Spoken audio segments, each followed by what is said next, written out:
중국이 세계를 지배한다고 믿던 엘리트, 한국 앞에서 무너졌습니다. 중국의 심장이라 불리는 베이징 대학교, 그 중에서도 국제정치학과 3학년이라는 자부심으로 무장한 한 학생이 있습니다. 어릴 적부터 사상교육, 정치철학, 논리훈련을 받고 가문, 실력, 배경까지 모두 갖춘 이른바 중국의 미래였던 인물입니다. 그는 믿었습니다. 중국은 중심이고 한국은 그저 반짝이는 위성에 불과하다고요. 그런 그가 유럽으로 떠났습니다. 세계 정치의 본산이라 불리는 파리 정치대학 교환학생으로요. 그리고 거기서 자신이 평생 무시해온 나라, 한국 앞에 무너졌습니다. 대체 무슨 사연인지 오늘 사연 바로 시작하겠습니다. 저는 베이징 대학교 국제정치학과 3학년입니다. 이 학교에 들어올 수 있다는 건 단순히 성적만으로 되는 일이 아니에요. 어릴 때부터 사상 교육과 논리 훈련, 정치 철학까지 두루 배워야 했고 가문 내력을 따지는 교수도 있었죠. 운 좋게도 저는 그 모든 조건을 통과한 사람입니다. 베이징대 안에서 특히 국제관계 전공 학생들 사이에선 한국이란 나라를 솔직히 좀 얕잡아 보는 분위기가 있어요. 문화는 좀 잘 팔리지만 군사도 미국 의존, 경제도 미국 입김, 한마디로 스스로 선 나라가 아니라고 여기는 거죠. 저 역시 그랬습니다. 한국은 미국 없으면 숨도 못 쉬잖아. 친구들과 이야기할 때면 이렇게 말하곤 했어요. 걔네가 잘 나가는 것처럼 보여도 그건 우리가 배려해준 틀 안에서 춤추는 거야. 그게 우리의 인식이었습니다. 중국은 세계의 축이고 한국은 그 곁에서 반짝이는 위성 같은 존재. 베이징대 안에서 그걸 부정하는 사람은 없었어요. 그런 제가 2024년 봄 프랑스 파리 정치대학으로 교환학생을 떠나게 되었을 땐 그야말로 세상을 지배하는 기분이었죠. 세계의 수도 파리, 세계의 지성 베이징대. 그리고 나 비행기 타기 전 위챗에 올렸어요. 중국의 미래를 세계로 전달하러 갑니다. 그런데요, 파리에 도착하자마자 느낀 건 분명 뭔가 이상하다는 거였어요. 국제전략 개론 수업이었습니다. 유럽 각국에서 온 학생들과 함께 듣는 공동 강의였죠. 그날은 특별히 한 프랑스 출신 교수가 초빙돼 21세기 아시아 안보 질서의 재편을 주제로 강연을 진행했습니다. 처음엔 그냥 평범했어요. 미국 중국 경쟁 구도, 대만 해협이 위기, 일본의 재무장 움직임. 그런데 어느 순간 교수는 이런 질문을 던졌습니다. 요즘 아시아 안보 질서에서 가장 눈에 띄는 나라는 어디일까요? 학생들은 웅성이기 시작했어요. 어디선가 차이너? 라는 속삭임도 들렸고 저 역시 당연히 그렇게 생각했죠. 솔직히 이 질문에서 중국이 아닌 답이 나올 거라고는 단 1초도 상상하지 않았어요. 질문과 동시에 스크린에 뜬 국기는 중국의 국기가 아니었습니다. 일본도 아니고 한국이라고요? 교수는 이어서 말했어요. 한국은 전쟁을 겪고도 단독으로 방산 산업을 일으켰고 미국 없이도 위기를 예측하고 설계하는 국가가 되었습니다. 그 순간 제 입에서 무의식적으로 한숨이 튀어나왔습니다. 그건 한숨이라기보다는 모욕감에 가까운 반응이었어요. 속에서부터 치밀어 오르는 이 이상한 감정. 분명 한국이 뭔가 대단한 걸 해냈다는 설명이었는데 저는 그 설명을 듣고 불편해졌어요. 뒤에서 어떤 유럽 학생이 귓속말을 하는 게 들렸어요. 중국이랑 한국 비교하면 한국 애들 기분 나빠할 것 같은데 중국 애들 듣겠다. 조용히 말해. 정말 귀가 뜨겁더군요. 솔직히 말해서 태어나서 한 번도 한국에 뒤처진다는 생각을 해본 적이 없습니다. 역사적으로도 문화적으로도 기술적으로도 우리는 언제나 중심이었죠. 그런데 그날 처음으로 수치심을 느꼈어요. 그날 밤 룸메이트에게 이 상황을 이야기하며 말했습니다. 한국은 미국 없으면 뭐 하나 제대로 못하잖아. 그 말을 하면서 조금 이상한 감정을 느꼈어요. 왜 내가 이렇게까지 한국에 대해 말하면서 속이 쓰린 기분을 느껴야 하는 걸까? 국제전략 개론 수업 이후였어요. 제 귓가에 한국이라는 말이 너무 자주 들리기 시작한 게요. 처음엔 우연이라고 생각했습니다. 정치대학이니만큼 국제정세, 동북아 이슈가 주로 다뤄지는 건 당연했죠. 그런데 그게 하루 이틀이 아니더군요. 국제안보론 수업에선 인도 태평양 전략에서 가장 능동적인 국가는 한국. 경제전략 수업에선 K디지털 수출, 유럽 진출 가속화. 공공행정 세미나에선 시민자율 감시 시스템의 최적 사례, 한국. 그리고 교수들이 발표마다 한국을 언급할 때 쓰는 말들이 도저히 받아들일 수 없는 수준이었습니다. 디지털 국정 운영의 모범. 코로나19 이후 가장 빠르게 회복한 나라. 시민과 행정이 동시에 작동하는 하이브리드 시스템 국가. 한 교수는 이런 말도 했어요. 중국은 일종의 구조적 위기에 들어간 반면 한국은 예측 가능한 통치 시스템을 가진 몇 안 되는 동아시아 국가입니다. 이건 그냥 모욕이었습니다. 우리를 예측 불가능한 불안정 국가로 몰아붙였던 그 한마디. 속이 뒤집혔고 뭔가 부정당한 기분이었어요. 그날 저녁엔 도서관에서 혼자 자료 조사를 했습니다. 중국의 글로벌 신뢰도 변화라는 주제였죠. 그런데 웬걸요? 세계경제포럼, 프랑스 국제관계연구소, 유럽투자은행 보고서까지 중국과 비교할 때 전부 다 한국을 예로 들고 있었습니다. 하나는 이렇게 적혀 있었어요. 중국의 직접 투자 유입은 2023년 82% 감소, 반면 한국은 신뢰지수 상승으로 대체 파트너 국가로 부상. 또 다른 보고서는 이렇게 말했죠. 중국은 법적 예측성과 정치 중립성이 결여돼 있으나 한국은 국제 중재 및 투명성에서 2위 그룹에 위치. 지금 뭐 하는 거지? 왜 이 나라 사람들이 다 한국 얘기만 하지? 당황스러웠어요. 진심으로 혼란스러웠습니다. 룸메이트였던 네덜란드 친구에게 불쑥 물었어요. 솔직히 너네 나라에서도 한국이 이렇게 잘 나간다는 이미지야? 그는 태연하게 말했습니다. 작지만 확실한 나라. 우릴 위협하진 않는데 믿음은 가는 나라. 농담 아니었습니다.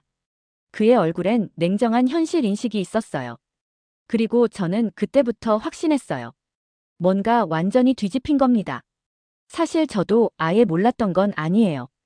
요즘 부모님은 자산을 싱가포르로 옮기는 걸 고민하고 있고, 사촌은 프랑스에서 영주권을 준비 중이고, 베이징대 친구들도 위챗 단톡방에서 한국 기업 채용 정보 돌리기 시작했어요.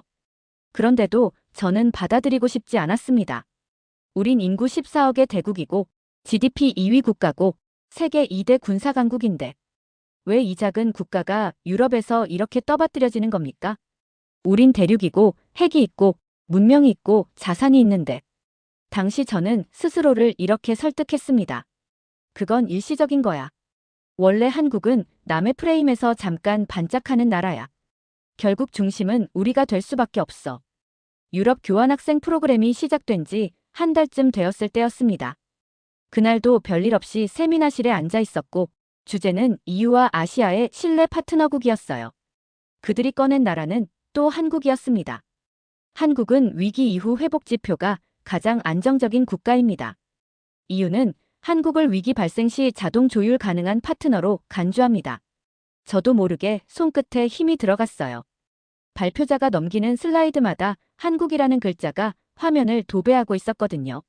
심지어 중국 관련 페이지에는 이렇게 쓰여 있었습니다. 중국은 내부 정치의 불확실성, 통제 기반 정책, 투자 신뢰도 저하 등으로 유럽 내 신뢰 점수가 2023년 기준 34점으로 하락. 그리고 바로 그 아래에는 한국은 시민 기반 디지털 정부 신뢰지수 81점. 모욕도 지나치면 무덤덤해진다고 하죠. 그 순간 제 감정은 부끄러움이나 혼란을 넘어 질투로 바뀌고 있었습니다. 저 정도로 받아줘야 할 나라였나? 쟤네가 도대체 뭘 그렇게 잘했지? 입으로는 인정하지 않으면서도 마음속에선 계속 왜 우리가 아니지? 라는 생각이 돌았어요. 정말 웃긴 일이지만 그날 점심시간에 우연히 마주친 한국인 교환학생이 식당에서 프랑스 친구들 사이에 둘러싸여 있는 걸 봤습니다. 그 친구가 말하고 있는 주제는 한국의 전자정부 시스템이었어요. 한국에선요, 온라인로 병원 예약부터 부동산 등기까지 다 되죠. 코로나 때도 QR코드로 감염 경로 추적 다 가능했어요. 물론 사생활은 보호되고요. 프랑스 친구들은 눈을 동그랗게 뜨고 믿을 수 없어 라며 감탄했죠. 그 장면을 보는데 뒷목이 당기는 것 같았습니다. 중국은 코로나 때 아파트 문이 용접되고 도시 전체가 강제로 봉쇄됐고 배달원이 빵을 던져놓고 도망가던 영상이 수천만 회를 넘었어요. 억울했어요. 그리고 인정하기 싫었습니다. 그날 밤 룸메이트가 제게 물었어요. 중국도 디지털화돼 있지 않아? 저는 반사적으로 대답했죠. 그거 다 감시용이잖아. 그 순간 저도 모르게 화들짝 놀랐습니다. 우린 기술을 통제했었고 한국은 생존과 신뢰에 썼어요. 똑같은 기술인데 용도가 달랐던 거예요. 알고 있으면서 모른 척 하고 싶었던 거였죠. 그때부터 저는 한국 관련 자료들을 일부러 찾아보기 시작했습니다. 하지만 절대 입 밖으로는 말 안 했어요. 밤마다 인터넷에서 K-팝, K-푸드, K-드라마, 한국형 디지털 여권, 유럽 도입 추진, 세계 1위 수출 품목 77개, 한국 3위 진입. 이런 뉴스가 쏟아졌어요. 웃긴 건 저도 모르게 그 영상들을 저장하고 있었다는 겁니다. 그리고 깨달았어요. 나는 지금 한국을 연구하는 게 아니라 한국을 쳐다보고 있는 거구나. 그날도 평범한 수업이었어요. 주제는 지정학적 위기 속 국가 전략이었죠. 발표자는 독일 출신 박사과정 연구원이었고 그는 스크린에 이렇게 적어두었습니다. 한국의 대응 전략. 저는 처음엔 저 문장을 보고 피식 웃었어요. 그래, 또 시작이군. 러시아 우크라이나 전쟁 이후 유럽 방산 시스템의 새로운 협력국으로 한국이 부상했습니다. K9 자주포, K2 전차, 천무 MLRS는 유럽 내 실전 배치 논의 중이며 기존 서방 무기보다 빠르고 정확하며 결정적으로 가격과 유지비가 낮습니다. 유럽에 한국 무기를 배치한다고요? 그건 진짜 처음 듣는 얘기였어요. 중국은 같은 시기 러시아 편향 노선과 내부 경제 통제로 인해 전략적 고립이 가속화됐습니다. 특히 유럽 내 불신 지수가 크게 높아졌습니다. 진짜 그 발표 내내 제 눈엔 무기 사진만 들어왔습니다. K9 자주포가 핀란드 설원에서 사격 훈련 중인 영상, K2 전차가 독일산보다 빠르게 주행하는 장면, 그 순간 저는 충격에 못 이겨. 저게 진짜 한국이 만든 거 맞아? 라고 중얼거렸어요. 옆에 앉은 프랑스 친구가 듣고 대답했죠. 응. 너 몰랐어? 이제는 러시아나 미국보다 한국 거 사는 게 더 빠르고 안전하대. 그 말에 뭔가 뒷목이 욱신거렸습니다. 방산뿐이 아니었습니다. 다른 세미나에서는 한국의 공공 시스템이 나왔는데 진짜 그때부터는 변명도 할 수 없었어요. 프랑스 행정학 교수가 말하더군요. K행정은 민간 디지털과 국가 시스템의 조화라는 면에서 매우 독창적이며 EU가 도입을 검토 중입니다. 그리고 화면에 나온 실제 사례들. 부동산 거래 시 공인중개사 없이도 AI 등기 완료. KTX 고속열차, 승차권 신분 지불 전부 모바일 통합. 청년 대상 AI 취업 매칭 플랫폼, 전국 데이터 연동. 질병관리청 단일화 시스템으로 코로나 대응 세계 1위. 우리는 부동산은 대출 조작으로 무너졌고, 열차는 사고 나도 영상이 삭제되고, 청년들은 다 택배 알바하고 있었죠. 그때 깨달았습니다. 우리는 대책이 없었고, 한국은 대책을 설계하고 있었어요. 놀라운 건 한국 유학생들은 그걸 우리처럼 자랑하지 않더라고요. 그날 밤, 저는 처음으로 한국 다큐멘터리를 정주행했습니다. 30년 만에 수출 강국이 된 배경. IMF 이후 만들어진 금융통제 시스템. 시민 자율로 작동되는 안전 플랫폼. 부정할 수 없었습니다. 이건 그냥 운 좋은 나라가 아니었어요. 왜 우리는 이런 준비를 못했지? 그날 이후 한국이 잘 나간다는 말에 반박을 못하겠더라고요. 내심 아직도 인정하고 싶진 않았지만 더 이상 반박할 자료가 없었거든요. 며칠 뒤 국제개발학 수업에서 조별 발표가 있었는데 주제가 위기 이후 국가 재편 전략 비교였습니다. 우리 조는 중국을, 옆 조는 한국을 맡았죠. 제가 맡은 발표 내용은 2023년 중국의 지방정부 부채 현황이었습니다. 준비를 하면서 자료를 찾는데 머리가 아프더군요. 수치가 충격적이었습니다. 저장성 지방정부 채무 10조 위안. 허베이성 투자 유치 중단 후 채무 상환 불능. 구의저우 중앙정부 구제 요청 거절. 심지어 충칭시는 공공기관 임금이 체불. 모두 처음 알게 된 사실들이었죠. 게다가 그걸 덮기 위해 채무 전환용 특별채권이라는 이름으로 다시 돈을 끌어다 쓰고 있다는 사실을 보고 저는 말이 막혔어요. 그건 버티는 게 아니라 기초가 무너지고 있다는 뜻이었어요. 그에 비해 한국조가 발표한 내용은 깔끔해서 짜증이 날 지경이었습니다. 지방정부 부채율 OECD 중 하위권. 디지털 예산 시스템으로 실시간 회계 투명성 확보. 서울시 AI 기반 예산 시뮬레이터 도입. 재정 분권 하에서도 국민 신뢰도 유지 70% 이상. 한국 조발표 끝나고 프랑스 교수가 이렇게 말했죠. 중앙 집권이 아니라도 질서가 유지된다는 건 시민이 시스템을 신뢰한다는 의미입니다. 중국은 지금 14억 인구를 가진 거대한 대륙인데 그 안을 보면 너무 허약해요. 도시는 불균형이고 청년은 취업 대신 배달을 하고 노인은 의료 혜택을 못 받고 중산층은 사기로 돈을 날리고 가진 자들은 싱가포르로 국적을 옮깁니다. 저희 부모님도 최근 그랬어요.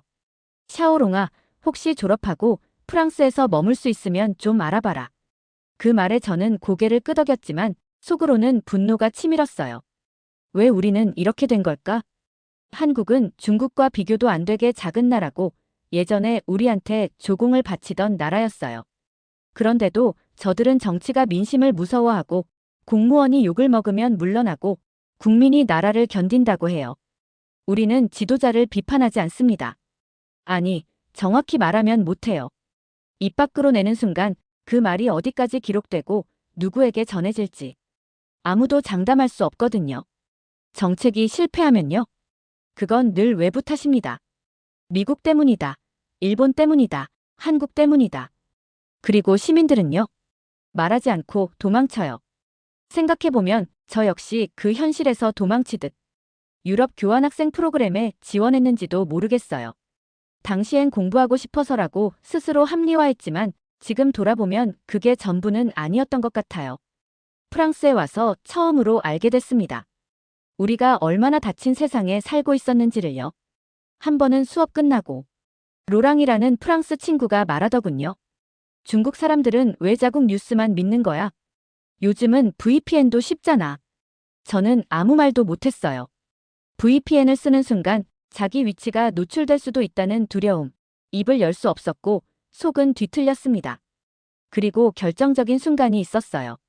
프랑스 TV 뉴스에서 멕시코 국경으로 향하는 중국인들을 다룬 특집이 방영된 거예요. 영상 속 그들은 고속버스에 오르며 웃고 있었고 멕시코 도착 후엔 자유를 위해 국경을 넘겠다고 인터뷰하고 있었어요. 제 눈앞에서 일어나는 일인데 중국에 있었더라면 절대 몰랐을 거예요. 그날 밤 저는 찾아봤습니다. 2023년 한 해 동안 미국에 망명을 신청한 중국인이 2만 명. 그중 절반 이상이 직접 국경을 넘는 루트를 택했다는 기사도 나왔어요. 그들은 범죄자가 아니라 중산층, 청년 심지어 대학 교수 출신까지 포함된 보통 시민이었어요. 그 광경을 외신 기자들이 생중계하듯 따라가고 있었고 그 장면을 보는 제 손은 식은땀으로 젖어 있었죠. 도대체 뭐가 이렇게 잘못된 겁니까? 우리는 5천년 문명이 있다고 배워왔어요. 광대한 영토, 풍부한 자원, 세계 최대의 인구. 그 모든 걸 가지고도 왜 우리는 국경을 넘는 이민자로 전락한 걸까요?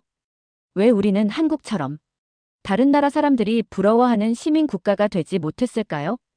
제가 제대로 한국을 분석해 보려고 했던 건 분노 때문이었습니다. 왜 우리가 이렇게 무너지는 동안 쟤네는 어떻게 저렇게 살아남은 거지? 베이징대로 돌아가기 전 프랑스 교환 프로그램의 마지막 과제로 각자 한 국가를 선정해 위기 대응 사례를 조사하라는 미션이 주어졌습니다. 주제를 고를 때 제 손은 망설임 없이 한국을 선택했어요. 어디 두고 보자. 이거 다 포장일 거야. 표면만 번지르르한 거지 속을 파보면 결국 부실할 거야. 하지만 결과는 정반대였어요. 첫 번째로 충격받은 건 한국은 위기를 미리 예측하고 준비한다는 점이었습니다. 2008년 금융위기 이전부터 한국은 외환 보유액을 2배 이상 축적했고 은행권의 외화대출 의존도를 낮춰왔더군요. 코로나 발생 당시 중국은 정보를 숨겼고 한국은 질병관리본부를 청으로 격상시키며 팬데믹 대응 매뉴얼을 즉시 발동했어요. 심지어 저도 몰랐던 사실 하나. 한국은 이미 2003년 사스, 2015년 메르스를 겪으면서 시민 감염 경로 자율 공개 시스템, 동선 추적 기술, QR 방문 기록제까지 만들어두고 있었습니다. 두 번째로 놀라웠던 건 한국은 시스템이 시민을 통제하지 않는다는 거예요. 중국은 위기가 오면 통제부터 시작합니다. 도시 봉쇄, SNS 검열, 외신 차단. 반면 한국은 시스템을 통해 시민이 자율적으로 움직이게 만드는 구조를 만들었어요. 한국보건복지부 자료에 따르면 2020년 코로나 시기 한국의 감염 경로 확인율은 세계 1위였고 국민 자발적 QR 방문율은 94.3%에 달했다고 해요. 게다가 한국은 IMF 외환위기 이후 국민이 금을 모아 외채를 갚았고 세월호 이후 시민들이 안전법 제정을 이끌었고 코로나 이후 국민이 자발적으로 거리두기를 실천했대요. 우리는 고통을 감췄습니다. 공식적인 사과도 책임자 처벌도 없었고 고통을 잊고 사는 걸 미덕이라 배웠어요. 우리는 망각했고 그들은 기억했고 그 차이가 지금의 격차가 되었더군요. 제 리포트는 A+를 받았습니다. 교수님은 덧붙여 말했어요. 중국 학생이 이렇게 냉정하게 한국을 분석할 수 있다는 게 놀랍고 인상 깊었습니다. 칭찬이었지만 한참 동안 아무 말도 할 수 없었어요. 그날 밤 룸메이트가 말했습니다. 혹시 한국 유학 생각해 본 적 있어? 그 질문에 대답하지 못했어요. 하지만 제 마음속 어딘가에서 그럴 수도 있지 않을까라는 묘한 감정이 피어오르고 있었어요. 그리고 동시에 그 감정이 드는 제가 너무나 화가 났습니다. 왜 이 감정을 우리가 만들어내지 못했을까? 저는 한국을 비웃은 적이 많이 있습니다. 반도국가, 분단국가, 미국 의존국. 학교에서 토론할 때도 위챗 커뮤니티에서도 한국을 언급하면 늘 웃음부터 나왔습니다. 문화 좀 팔리는 나라지. 미국이 빠지면 아무것도 아니야. 중국 없었으면 반도 전체가 날아갔을걸. 그게 우리가 공공연히 갖고 있던 우월감이었어요. 그런데 지금 저는 유럽이라는 중립 무대 위에서 그 나라를 가만히 지켜보고 있습니다. 뉴스 속에서, 보고서 안에서, 교수의 강의 속에서, 심지어 주변 사람들의 입을 통해서 계속 한국이 반복되고 있었습니다. 처음엔 무시했고, 나중엔 당황했고, 그 다음엔 질투했고, 결국 그 나라가 무서울 정도로 궁금해졌습니다. 처음엔 조심스럽게 한국 행정 시스템, 한국 문화 같은 키워드였지만 점점 검색어가 바뀌었습니다. 한국 전쟁 생존사, IMF 금모으기 운동, 한국 고속철도 개발사, 한글 창제와 보급. 그러다가 어느 순간 멈췄습니다. 제 자신이 너무 초라하고 한심하게 느껴졌거든요. 저는 그 나라를 놀리고 깎아내리고 무시했는데 정작 그 나라는 전쟁의 폐허 속에서 나라를 세웠고 폭망한 경제 속에서 시민이 은행을 지켰고 질병의 공포 속에서 마스크줄을 서는 걸 질서로 바꿨더군요. 어디 하나에서 터지면 다 무너지는 게 중국이었고 어디가 무너져도 나머지가 잡아주는 게 그 나라였습니다. 중국은 통제가 강한 나라입니다. 하지만 통제는 시민을 무력하게 만들었고 결국은 위기가 오면 모두가 도망치게 만들었어요. 그리고 그걸 몰랐던 저 자신이 너무 분했습니다. 어느 날 파리 시청 광장에서 열린 국제도시 혁신 박람회에 참여하게 되었어요. 한국 부스는 스마트 시티를 주제로 운영되고 있었고 줄이 가장 길었습니다. 전 세계 참가자들이 한국의 교통체계, 행정앱, 시민 AI 참여 플랫폼에 진심으로 놀라고 있었죠. 옆에서 서양인 남성 한 명이 휴대폰으로 실시간 촬영을 하면서 이렇게 말하더군요. 한국은 시민과 기술 사이의 균형을 제도화한 유일한 아시아 국가입니다. 그 말이 귓가에 계속 맴돌았어요. 우리는 중화문명, 유교문명, 철학의 나라라고 자부했지만 그 안엔 국민이 빠져 있었어요. 지도자만 기억했고 그들은 국민 모두가 기록되고 있었습니다. 저는 그날 밤새 잠을 이루지 못했습니다. 비웃었던 나라가 세계에서 가장 빠르고 질서 있는 공동체가 되었고 그걸 이제야 깨달은 제가 부끄러웠고 그래서 더 잊히지 않았습니다. 파리에서의 마지막 주, 저는 베이징대에 복귀할 준비를 하고 있었습니다. 짐을 싸고 책을 정리하고 교환학생 보고서 마지막 문단을 쓰던 중이었어요. 솔직히 아직도 제가 이 말을 쓰고 있다는 게 어색합니다. 부럽다라는 말을 한국한테 쓴다고요? 6개월 전만 해도 상상도 못했어요. 친구들한테 이 얘기 들키면 평생 놀림거리가 될 겁니다. 한국이 위대해서 그런 건 아니에요. 사실 그 나라도 완벽하진 않더라고요. 물가 비싸고 집값 높고 야근 문화 심하대요. SNS 보면 불만도 많고요. 근데 그럼에도 불구하고 그 나라는 무너지지 않는 방식을 아는 것 같았어요. 위기 올 때마다 도망치거나 숨기거나 막아서는 게 아니라 그냥 준비하고 견디더라고요. 그리고 시민들이 그걸 같이 한다는 게 진짜 이상하고 낯설면서도 멋졌어요. 우리나라도 자랑스러운 역사가 있고 위기를 이겨낸 순간들이 있었어요. 근데 왜 지금 이렇게 불안하고 외롭고 도망치고 싶을까요? 아버지는 요즘 부쩍 해외로 빠져나갈 준비는 해둬야지라는 말을 자주 하시고 사촌 중 한 명은 싱가포르로 취업하려고 이력서를 돌리고 있어요. 주변 친구들도 졸업 후 남을 나라만 찾고 있죠. 요즘 이상하게 한국어 공부 앱을 깔고 뉴스에선 한국 관련 기사만 보고 밤마다 유튜브로 한국 다큐멘터리를 찾아보게 되더라고요. 친구들한테는 말 안 했지만 진짜 저 혼자만 알고 있는 일이 하나 있어요. 며칠 전 인터넷으로 한국 교환학생 지원하는 법 검색했어요. 근데 끝까지 신청은 안 했습니다. 그곳에서 직접 보면 자신이 너무 초라해질까봐 괜히 겁났거든요. 그래서 지금도 마음이 복잡해요. 질투 같기도 하고 분노 같기도 하고 그런데 모든 감정을 다 합쳐서 결국 나오는 한마디는 부럽다입니다. 진심으로. 한국이 부럽습니다. 두 번째 사연 시작합니다. 그들이 무너진 줄 알았지만 무릎 꿇은 건 우리였습니다. 2000년대 초 글로벌 생존 전략 시뮬레이션에서 한국은 늘 붕괴 위험 국가 1순위였습니다. 천연자원, 없음, 국토, 좁음, 지정학, 지옥. 학자들은 입을 모아 말했죠. 이 나라는 IMF 이후 한 번 더 무너지면 끝난다. 하지만 그 예상은 완전히 틀렸습니다. 2020년대 한국은 세계 군수 건설 기술 의료 물류 시스템을 지배하고 있습니다. UN, 나토, WEF 회의엔 반드시 한국 라인이 필요해졌고 심지어 미국도 한국 없이 동아시아 전략은 없다고 인정합니다. 그래서 세계는 지금 묻고 있습니다. 대체 저 나라는 어떻게 살아남았는가? AI도 분석하지 못했고 미국도 베끼지 못했으며 일본도 끝내 흉내 낼 수 없었던 그 생존 공식. 그 핵심은 단 하나였습니다. 희망이 아니라 의무. 지금부터 한 독일 전략가가 목격한 대한민국 생존의 본질을 낱낱이 공개합니다. 저는 다니엘 하일리히입니다. 독일 베를린에 위치한 생존정책연구소에서 근무해왔고 UN 산하의 재난복구위원회에서 복원 가능 국가 평가 기준을 만들던 사람이죠. 전쟁, 기아, 자연재해, 사회 붕괴. 그 어떤 나라도 영원히 서 있을 수 없다는 진실을 믿어왔습니다.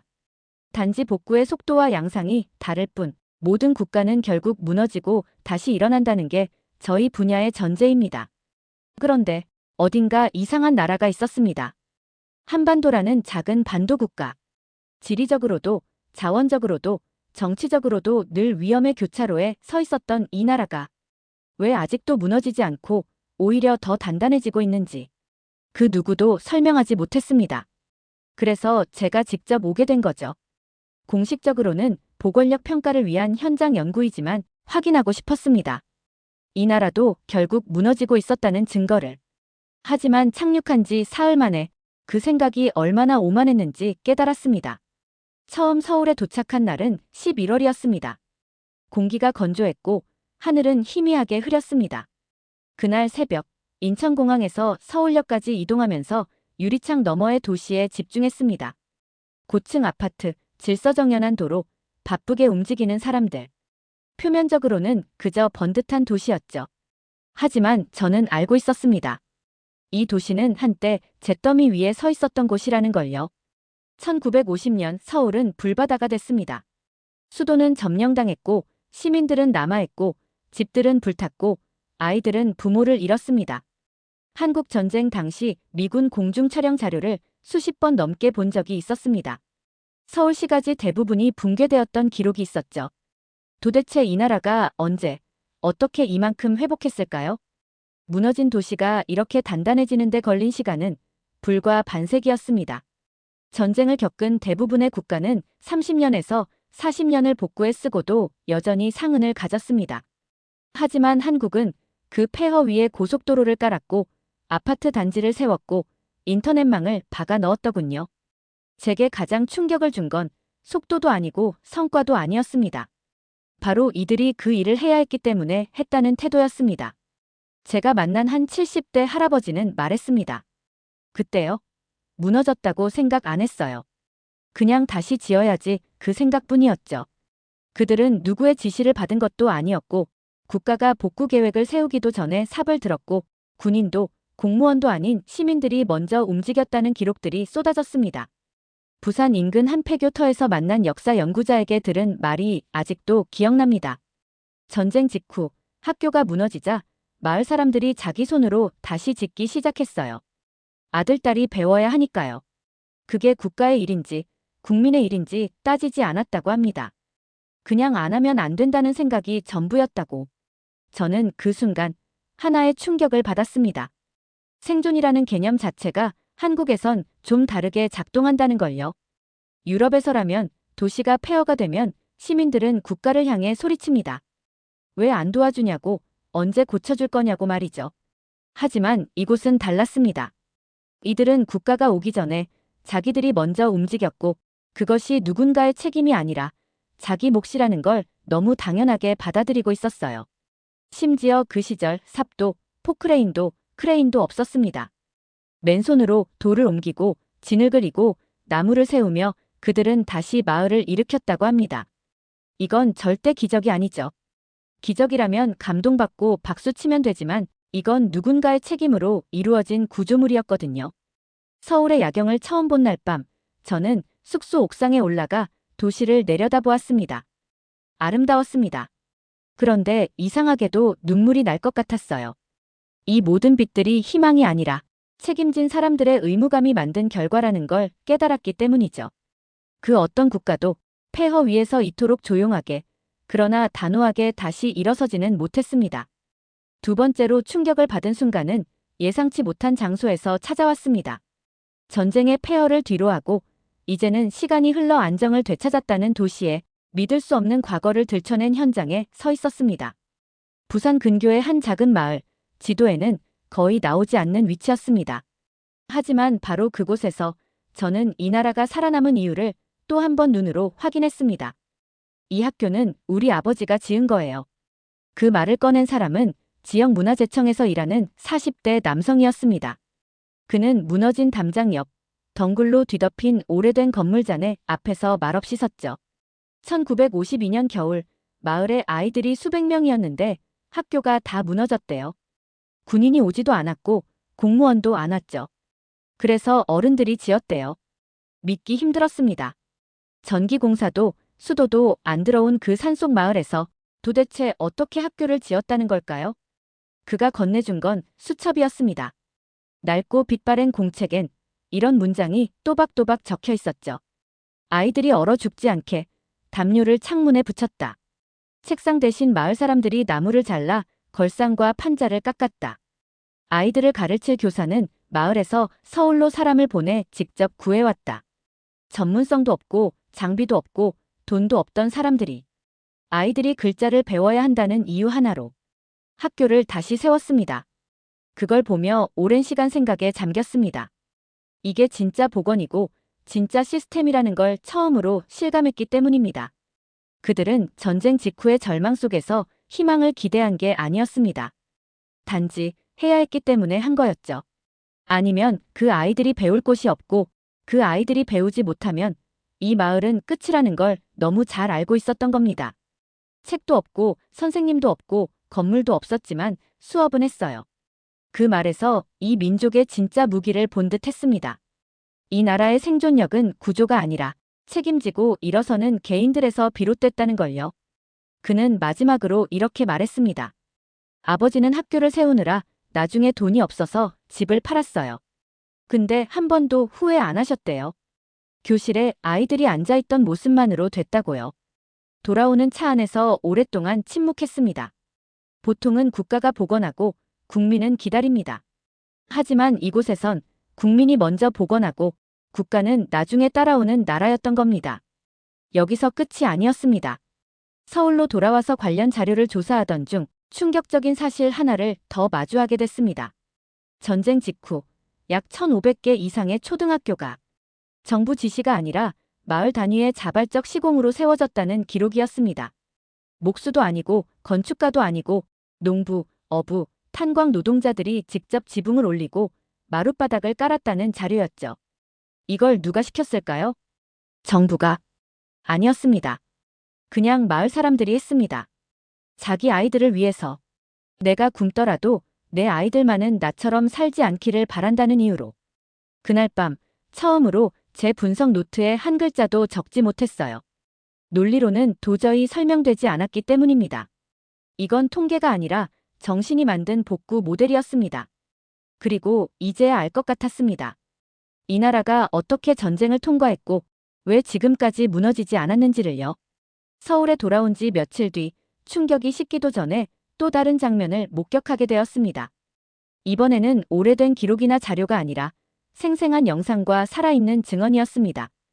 2003년 대구 전철 한복판에서 발생한 화재, 수백 명의 사망자, 질식, 불길, 혼란. 그 안에는 제가 도저히 설명할 수 없는 한 나라의 반응이 담겨 있었거든요. 전 세계 어디서든 재난이 일어나면 구조대가 투입됩니다. 그게 당연하죠. 하지만 이 나라는 달랐습니다. 불이 꺼지기도 전에 제복도 입지 않은 사람들이 지하철로 뛰어들었습니다. 편의점 점장, 대학생, 퇴근 중이던 버스기사, 심지어 당시엔 중학생이었던 아이까지. 그때 왜 뛰어드셨어요? 그 질문에 한 생존자는 이렇게 말했습니다. 그냥 내가 안 들어가면 사람들 다 죽을 것 같아서요. 그 사람은 국가의 표창도 거절했고 인터뷰도 사양했더군요.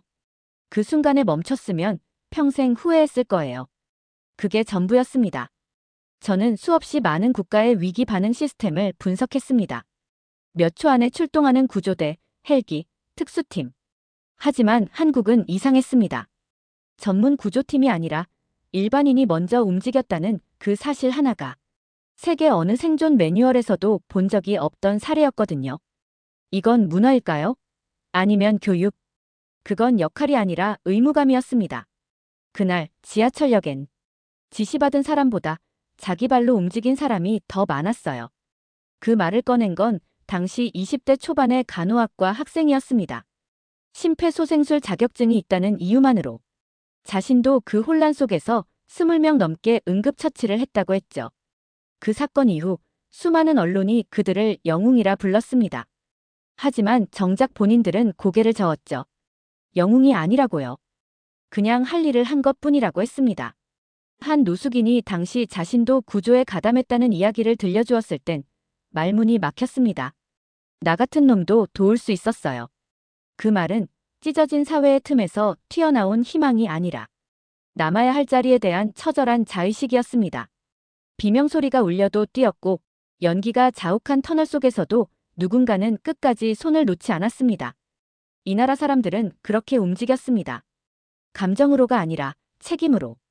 영웅이 되려고 한 게 아니라 누가 하지 않으면 아무도 못한다는 것을 너무나 잘 알고 있었던 겁니다. 지금도 대구역 지하철 역사 한쪽에는 그날 그들이 남긴 헌신이 사진과 이름으로 기록되어 있었습니다. 그중 절반은 아무 직책도 없는 평범한 시민들이었고 그 기록의 가장 마지막엔 이런 문장이 남겨져 있더군요. 누군가는 끝까지 그 자리에 있었다. 그 글귀 앞에서 스스로에게 되물었습니다. 과연 그 순간 나는 들어갈 수 있었을까요? 아마 못했을 겁니다. 그게 나라의 본질이라는 걸 이 나라에 와서 처음 배운 것 같았습니다.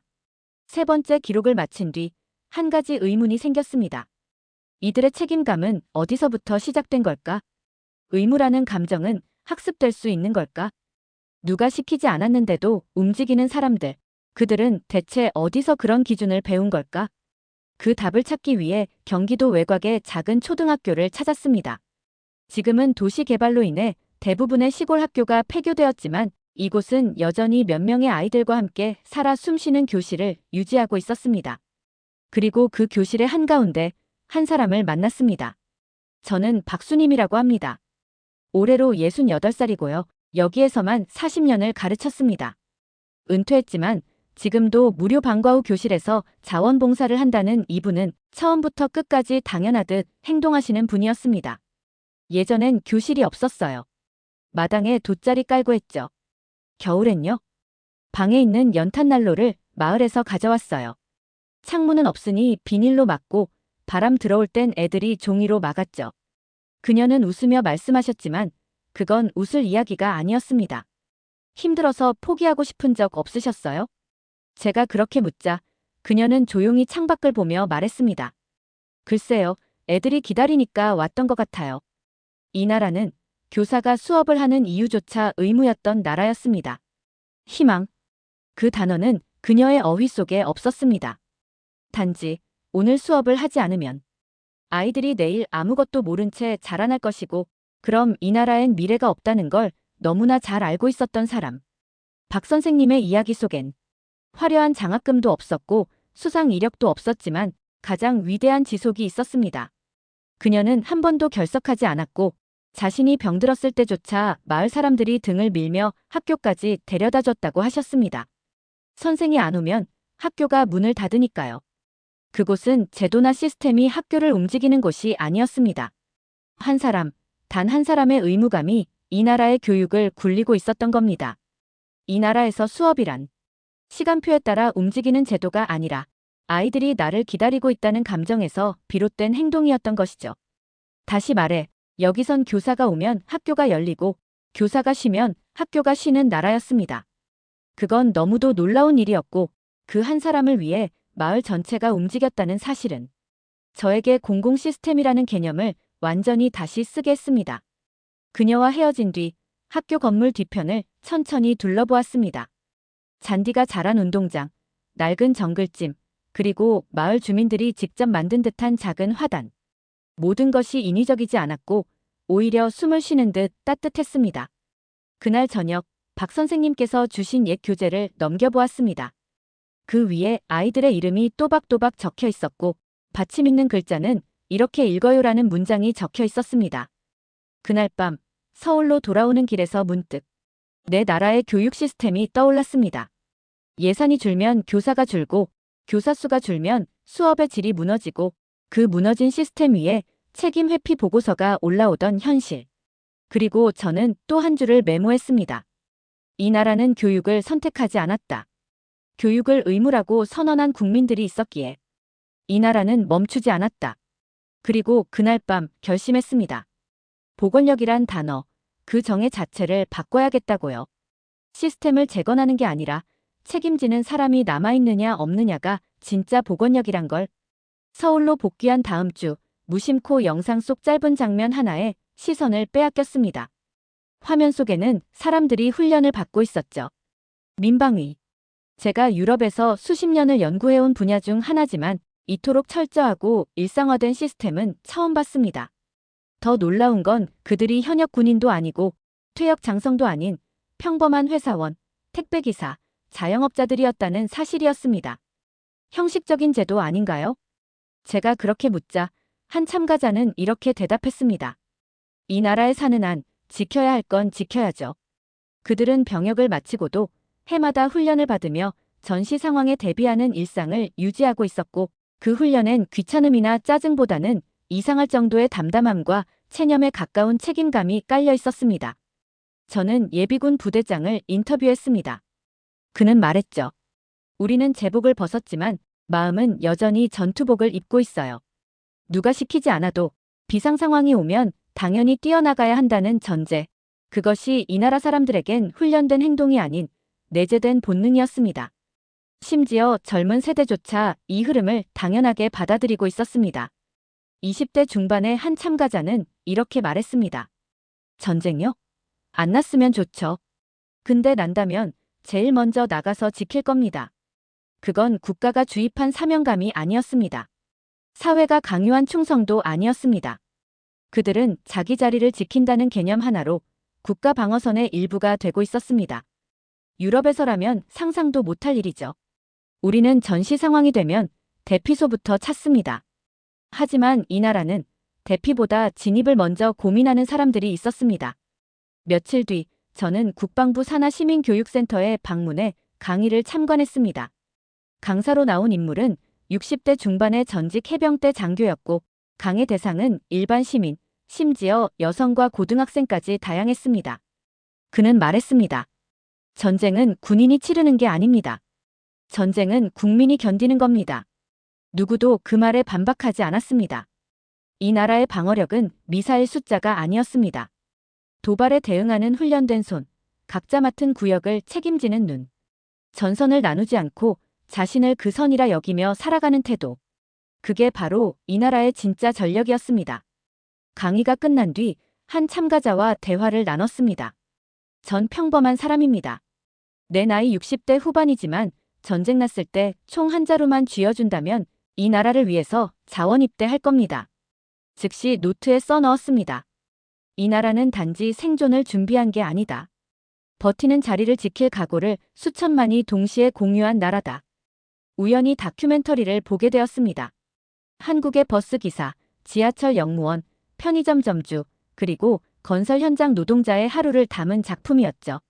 처음엔 단순한 직업군의 다큐라 생각했습니다. 하지만 그들의 하루를 따라가는 장면마다 저는 충격에 가까운 감정을 느껴야 했습니다. 그들은 누구도 자신의 일을 특별하다고 말하지 않았습니다. 오히려 이 일은 누군가는 해야 하니까요라는 말만 반복했습니다. 지하철 역무원은 새벽 4시에 출근해 역사 안 묻은 시설을 점검하고 마지막 열차가 들어올 때까지 플랫폼에 혼자 남아 지하 깊은 곳을 지켰습니다. 힘들지 않냐는 질문에 그는 이렇게 답했습니다. 힘들죠. 근데 이 시간에도 사람들은 움직이니까요. 그 말이 너무 낯설었습니다. 유럽에선 이런 무형의 책임감을 찾기 어렵기 때문이죠. 한국은 무언가가 고장났을 때 수리공이 오기 전에 이미 근처 누군가가 조치를 하고 있더군요. 그게 사무실 청소부든 가게 주인이든 행인이든 말입니다. 다큐의 마지막은 공사 현장이었습니다. 비가 오는 날 벽돌을 옮기던 60대 작업자가 말하더군요. 사람들 안 다치게 오늘 이 선 넘기긴 해야죠. 그는 손에 진흙을 묻힌 채 자기 안전보다 타인의 안전을 먼저 계산하고 있었습니다. 이건 한국 사회가 공유하는 무언의 합의였습니다. 내가 오늘 이걸 안 하면 누군가는 곤란해진다. 그 책임은 법에도 계약서에도 제도에도 적혀 있지 않았습니다. 하지만 이 사회는 그것을 너무나 당연하게 실천하고 있었죠.